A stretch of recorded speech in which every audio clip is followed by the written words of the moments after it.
I'm your host, Pastor Edna Fernandez. Welcome to the show for such a time as this. Founded on Esther 4:14.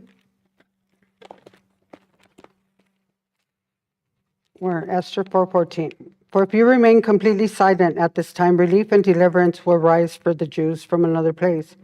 But you and your father's house will perish, yet who knows whether you have come to the kingdom for such a time as this. That is the name of the show. It's an honor and a privilege to be with you today as we celebrate Purim 5784 in the Hebraic, which is the open door. And we celebrate the victory of the battle of Queen Esther and Mordecai and the Jewish people with the evil plot of Haman to annihilate the Jews, because Mordecai would not bow down to the second command of King Ahasuerus. So he was enraged and he had an evil plot, which is to annihilate the Jews. Because of Mordecai not bowing, he wanted to take them all out. But because of Esther and Mordecai's boldness and their love for God and his people, they were able to overturn that decree. So this is part 5 of Purim 5784. And I'm excited because nothing's changed since 25 AD and 27 AD. We're still celebrating every year since. It's not a biblical feast, but it is a celebration, just like Hanukkah is a celebration. It's not a biblical feast. So I will be speaking out of Esther 9:16. The remainder of the Jews in the king provinces gathered together and protected their lives, had rest from their enemies, and killed 75,000 of their enemies. But they did not lay a hand on the plunder.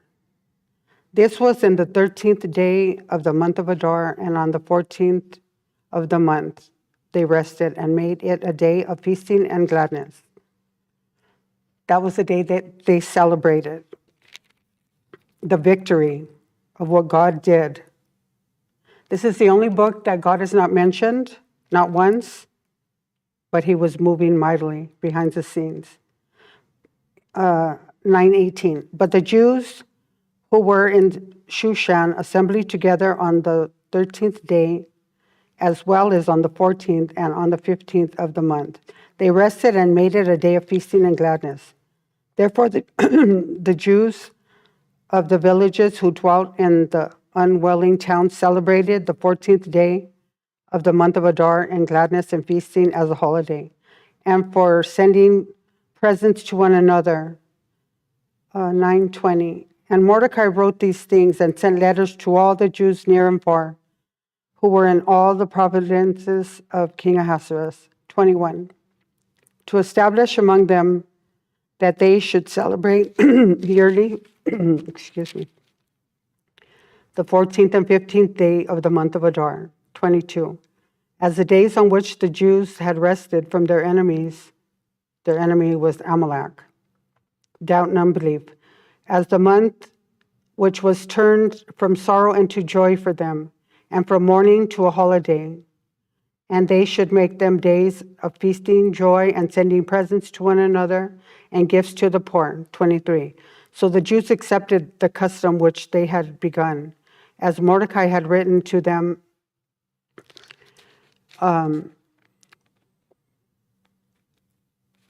Were 24, because Haman, the son of Hammedatha, and the Agite, and the enemy of all the Jews, had plotted against the Jews to annihilate them, and had cast pur, that is a lot, to consume them and destroy them. 25. But when Esther came before the king, he commanded by letter that this wicked plot which Haman had devised against the Jews would return onto his own head, and that he and his sons should be hung in their gallows. So God reversed the curse over his chosen people, over the Jews, over the Benjamites. He reversed the curse in the same evil plot that Haman sent out on Mordecai and Esther and the people, actually went on over in his own head.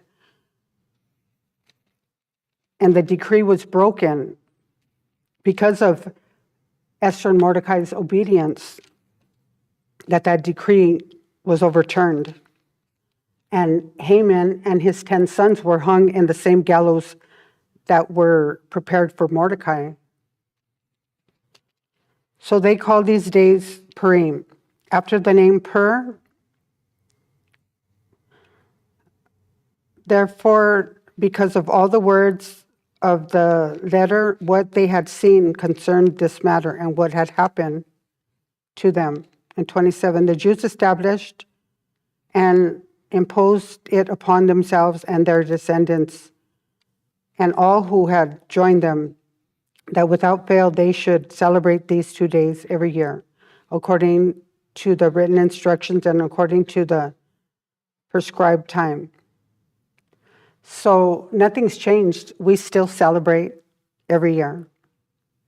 It's a joyous time for me because it gives me hope in knowing that if God did it for Esther and Mordecai and the Jewish people, he could do it for us. He could overthrow anything that the enemy sends out, and he could turn it back to the sender.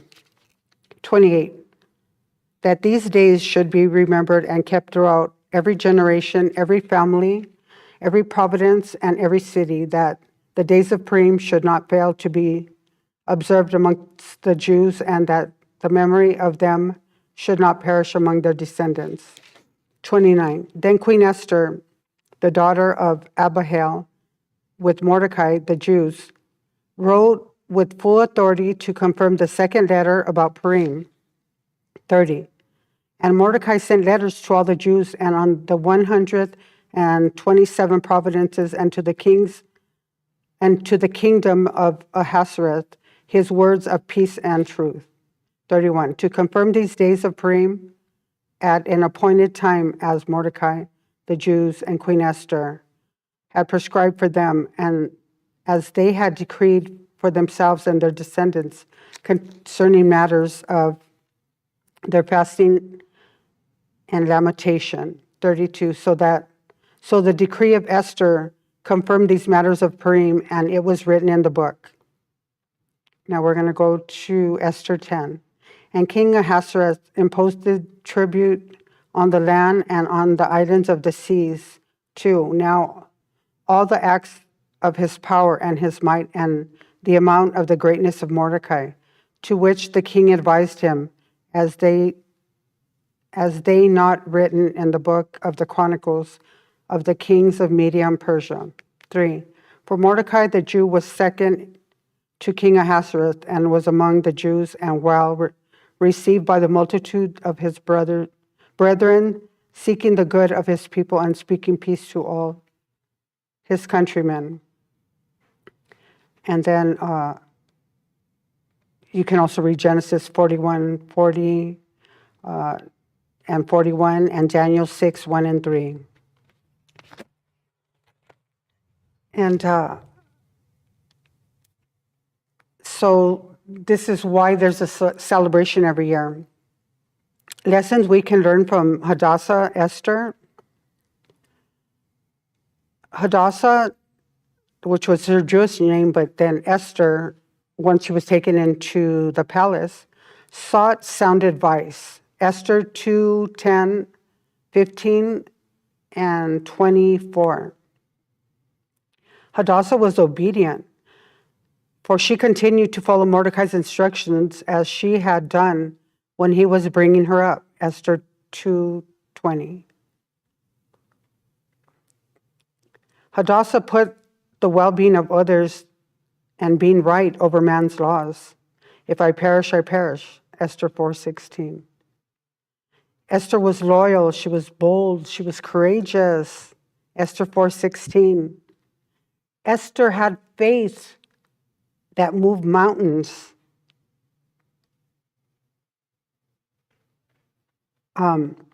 Hadassah was humble.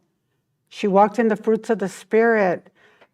She walked in the spirit realm. She wasn't moved by the enemy's threats, by his plots, by his evil towards them. She was in preparation. She was consecrated. She was being sanctified. She was obedient to what the Holy Spirit was telling her. She gave up her meals. She fasted. There's an Esther fast where it's no food, no water for 3 days. Nothing, nothing, nothing. And that's, I believe, one of the hardest fasts. No food, no water for 3 days. In total consecration, in total separation. So during that time of her being held captive, she was in preparation. She was not being moved. She had no distractions. Mind you, there was a pageantry going on from all these 127 providences as to who was going to be the queen. She wasn't looking at all that. She wasn't saying, oh, I need to get myself all dolled up, like to get favor with the king. No, God gave her favor with the king. God anointed her. God appointed her for such a time as this, just like he's appointed you and me for such a time as this. Nothing has changed. God is still working behind the scenes.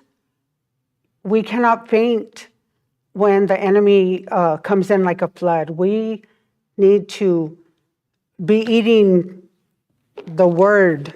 We need to be eating, the scrolls. We need to be filling ourselves spiritually with spiritual food, listening for instructions, listening to what he wants us to do in this time, in this season, in this dispensation, in this era that we're in spiritually. He wants to bring a great awakening in this time, in these end times. He's raising up an army just like he raised up Gideon. He is raising up Esther's and Mordecai's for such a time as this. And he wants to catapult you into your destiny, into your calling, just like Esther, just like Mordecai. Look, so here they're being attacked and all this stuff is overturned where Haman went from second command to being thrown out, and that signet ring that was given to him and his authority was taken back because of the same evil plot that he plotted over them actually turned on his head, and he reaped heaping coals on his own head. And him and his 10 sons were hung in the same gallows that he sent for the Jews. So he can do it for you. He can turn around the decree. He can turn around the curse. He could turn around anything that is sent by the enemy, by Amalek, by the enemies that war with your soul. He can turn it around, and he could send it back to the sender. He could boomerang it back to whoever sent out any evil towards you, any ill-spoken words, any curse, where it backfired. And Haman got what he sent out to them. So I encourage you to be encouraged. It doesn't matter what the enemy sends out. The Bible says, fear not, fear not, fear not. Fear not, little flock. God is with you, and he will overturn and whatever the enemy sends in. When the enemy comes in like a flood, God is going to raise up a standard, just like with Esther and Mordecai. So be encouraged as we celebrate Purim. Know that divine reversals are about to hit your life, your family, your health, your finances, whatever he has sent that has held you back, that has had you in stagnation, that has had you in complacency. know and trust and believe that God is going to turn it around, because we are in the season of divine reversals. So I pray that you were encouraged. I thank you for watching all 5 parts. Read the book of Esther. There's so many gold nuggets in there. It is an amazing book. It's chapter 1 through 9. Well, if you get a chance, watch the movie of Queen Esther, One Night with the King, and just be encouraged. And remember to just be prepared. Read your word, pray, travail, fast, and watch God move in your life. So I thank you for watching. Be encouraged, and I bless you. May the Lord bless you and keep you, make his face to shine upon you. May he lift up his countenance unto you and give you peace. Numbers 6:24 through 26. Thank you for watching.